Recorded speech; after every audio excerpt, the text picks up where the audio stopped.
नमस्कार, खरी खरी में आपका स्वागत है। मैं हूं मृगेंद्र सिंह। आज हम आपको एक बड़ी खबर बताने जा रहे हैं कि पब्लिक वाणी द्वारा लगातार टेंडर प्रक्रियाओं में गड़बड़ियों और उसमें कुछ चहेते ठेकेदारों के हिसाब से टेंडर बनाने की प्रक्रिया पर सरकार बहुत बड़ा परिवर्तन करने जा रही है।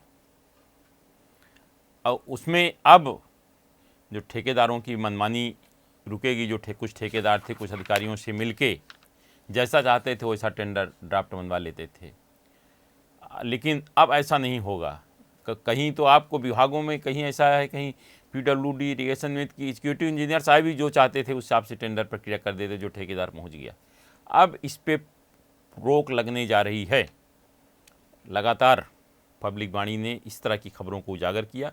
उसके बाद मुख्यमंत्री डॉक्टर मोहन यादव के निर्देश पर मुख्य सचिव अनुराग जैन, जो कि बहुत लंबे समय तक केंद्र में रहे और कई बड़ी योजनाओं के को उन्होंने ज़मीन पर उतारा, उसमें जो बहुत सारी नियम प्रक्रिया थे बदला, वही बदलाव अब आपको मध्य प्रदेश में देखने को मिलेगा। मुख्यमंत्री के निर्देश पर मुख्य सचिव और उनकी टीम ने, कुछ अधिकारियों ने केंद्र सरकार की जो टेंडर प्रक्रिया है उसका अध्ययन किया और यहाँ क्या क्या हो रहा, उसको कैसे रोका जा सकता है। हर विभाग अपने हिसाब से टेंडर ड्राफ्ट नहीं कर पाएंगे, उस पर सबकी नज़र है। वो लगभग अब तैयार कर दिया है और जल्द ही उसको अंतिम रूप दिया जाएगा और फिर उसको सब विभागों को भेजा जाएगा कि आपको इस हिसाब से टेंडर जारी करना है। और हो सकता है अभी एक बात और चल रही कि विभागों से कुछ पूछा भी जा सकता है कि कितने तक टेंडर आपको अति आवश्यक होते हैं, उसमें आप चाहो तो अपने हिसाब से परिवर्तन कर लो, लेकिन अगर बड़े टेंडर है तो उसको आपको इन नियमों का पालन करना ही होगा। अब एक जो बदलाव हो जाए, 100 करोड़ से ऊपर के अगर कोई टेंडर हैं तो उसमें एक और लेयर जोड़ी जा रही। अभी क्या होता था, विभाग से सीधे विभागीय मंत्री को अनुमोदन के लिए चली जाती थी। अब उस प्रक्रिया में एक और प्रक्रिया जुड़ेगी कि मुख्य सचिव की अध्यक्षता में कमेटी उसको देखेगी, उसके बाद ही आगे जाएगा। अब इसमें क्या होगा पूरा मैं विस्तार से आपको बताऊंगा, लेकिन विस्तार से आप जानने के लिए अंत तक हमारे चैनल से जुड़े रहिए। उसके पहले देखिए पब्लिक वाणी ने किन किन घोटालों को उजागर किया और उसके बाद सरकार ने किस तरह से उन टेंडरों को निरस्त किया। जरा एक नज़र देखिए। आपने देखा कि हम कुछ चंद उदाहरण आपको दिखाए हैं, ये तो बहुत सारे हैं लेकिन एक चंद उदाहरण है। मैं आपको बताऊं कि पिछले 20 साल से जितने भी ज़्यादा खरीदी वाले विभाग हैं, चाहे बात करें महिला बाल विकास, स्कूल शिक्षा, उच्च शिक्षा, वन विभाग और जितने भी निर्माण विभाग हैं, उनमें कुछ चहेते ठेकेदारों को ही सारे ठेके मिलते थे। या क्यों? क्योंकि टेंडर ही उन्हीं के हिसाब से डिजाइन होता था।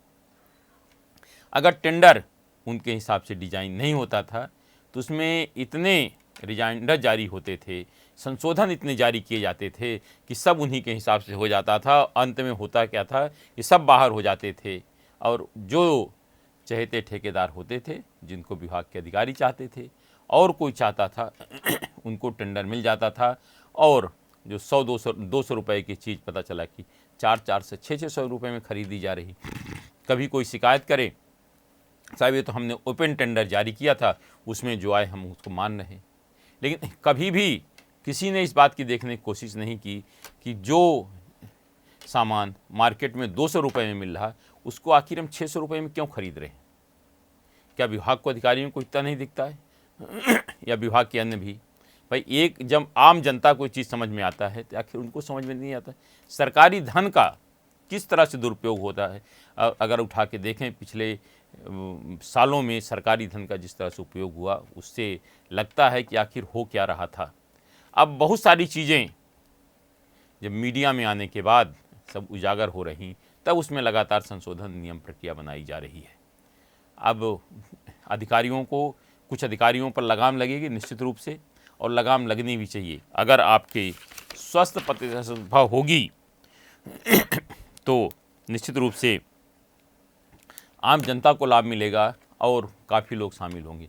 अभी तो तय है कि महिला बाल विकास में कौन काम करेगा। पिछले 20 साल से कोई भी सामान हो, चाहे खिलौना हो या और बच्चों के लिए जो भी है, वो तय हैं, वो कौन है उनको सब जानते हैं। जो भी कमिश्नर बनता है महिला बाल विकास का, उसको चारों तरफ से घेर लेते हैं और जो चाहता है, जो भी कमिश्नर रहा है, सब उनके इशारे पर नाचते हैं। उनके बारे में हर आदमी जानता है, लेकिन कोई हिम्मत नहीं करता कि उन पर कोई कार्रवाई की। आप जितनी भी जांच एजेंसियां, ईओडब्ल्यू की बात करें, लोकायुक्त में, उनके कम से कम दर्जनों शिकायतें पड़ी होगी, लेकिन कोई जांच करके कार्रवाई नहीं कर रहा। भाई जांच एजेंसियों को भी तो उन पर कार्रवाई करनी चाहिए, लेकिन शायद वो इतने पावरफुल हैं कि उन पर कार्रवाई की किसी हिम्मत नहीं पड़ती। यही इसकी स्थिति स्कूल शिक्षा विभाग की है, यही स्थिति उच्च शिक्षा में है। और उच्च शिक्षा में भी जो अलग केंद्र सरकार का जो पैसा आता है, उसमें भी यही स्थिति है। यही स्थिति आप चले जाइए वन विभाग में है। एक ही परिवार के एक ही ठेकेदार को सारे ठेके मिल रहे हैं। ये पूरी लिस्ट भी पब्लिक वाणी के पास है और हम आपको बता सकते हैं, हम बताएंगे कि किस किस विभाग में किसको लगातार 20 साल से टेंडर मिल रहे हैं। अब जब लगातार मामले उजागर हो रहे हैं, तब मुख्यमंत्री ने इसको गंभीरता से लिया और मुख्यमंत्री डॉक्टर मोहन यादव के निर्देश पर मुख्य सचिव अनुराग जैन ने एक ऐसा बनाने जा रहे हैं जिससे जो विभागों की मनमानी और मनमाने तरीके से टेंडर प्रक्रिया है उस पर रोक लगेगी और स्वस्थ प्रतिस्पर्धा होगी और अधिक से अधिक लोग शामिल हो सकेंगे और मनमानी तरीकों पर रोक सकें। नहीं तो इसके पहले क्या होता था, चहेतों को उपकृत करने के लिए विभागों के टेंडर चहेतों को उपकृत करने के लिए जारी किए जाते थे। पता चला कि 200 करोड़ का अगर टेंडर है तो एक व्यक्ति को मिलेगा, उसमें सप्लाई मुश्किल से 60 करोड़ की होती, 70 करोड़ की होती, 80 करोड़ की या 100 करोड़ की, मतलब 50% का उसमें मार्जिन रहता था। और कभी कुछ हो सब में वो तो टेंडर हुआ था, इस टेंडर को इसमें जारी किया। ऐसा भी नहीं कि कोई छोटे अखबारों में टेंडर जारी, टेंडर बड़े बड़े अखबारों में जो एमपी गवर्नमेंट का पोर्टल उसमें जारी किया जाता था, लेकिन उसमें शर्त ऐसी रखी जाती थी कि दूसरा कोई आ ही नहीं जा सकता था। जैसे एक आध दो विभागों को मैं उल्लेख करूंगा कि जब उसमें आया, आप सोच सकते हैं किसी को लाभ पहुंचाने के लिए अगर 2 करोड़ की खरीदी है तो उसको 40 करोड़ का उसको मांगा जाता था कि 40 करोड़ आपकी क्षमता होनी चाहिए कि 40 करोड़ बर्थ क्यों मांगी जाती थी, क्योंकि जो 20 साल से ठेकेदार काम कर रहे हैं तो उनकी बर्थ बढ़ रही है और जो नए तो उसमें शामिल ही नहीं हो सकते, इसीलिए प्रतिस्पर्धा कम हो रही थी।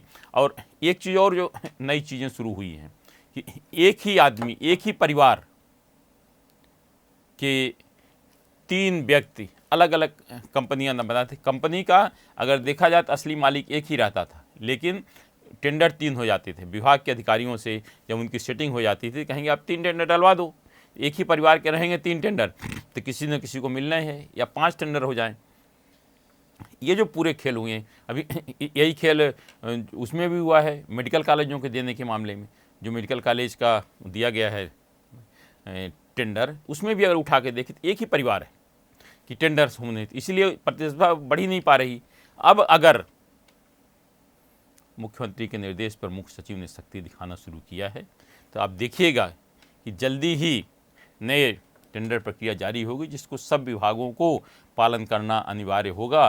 कुछ अगर बहुत ज़रूरी है तभी उसमें कुछ संशोधन कर सकते हैं। ऐसा नहीं कि किसी एग्जीक्यूटिव इंजीनियर साहब के मन आए, किसी डायरेक्टर साहब का मन आ गया कि इसमें संशोधन जारी कर दे, हमारा आदमी है, वो अब नहीं हो पाएगा। और जल्दी ही टेंडर प्रक्रिया जारी की जाएगी। पूरी तैयारी इसकी कर ली गई है और उसमें 100 करोड़ से ऊपर अधिक के टेंडर का तो और ज़्यादा जांच पड़ताल होगी, उसके बाद जाएगा। उसके लिए मुख्य सचिव की कमेटी बनेगी, उसको करके ही जाना पड़ेगा। और टेंडर प्रक्रिया के जो नियम हैं, एक समय निश्चित है, वो सब उसका पालन करना सब विभागों के लिए अनिवार्य होगा।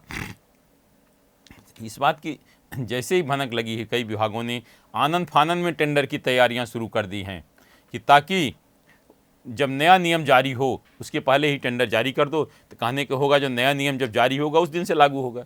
सही भी यही है कि जिस दिन से जारी हो उस दिन से लागू होना चाहिए। तो आप देखिएगा कि कई विभाग आनन फानन में थोक में टेंडर जारी करने वाले हैं अपने लोगों को लाभ पहुंचाने के लिए। लेकिन ध्यान रखिएगा, इस पर भी प्रदेश के मुखिया की नज़र है। अगर कोई विभाग आनन फानन में इस तरह के टेंडर जारी करता है तो उन अधिकारियों के खिलाफ कार्रवाई भी हो सकती है। आज सिर्फ इतना ही। इस तरह की खबरों से बने रहने के लिए हमारे चैनल पब्लिक वाणी को सब्सक्राइब करिए आपके पास भी अगर कोई खबर है तो हमें ज़रूर बताएं, क्योंकि हमारा नाम है पब्लिक वाणी।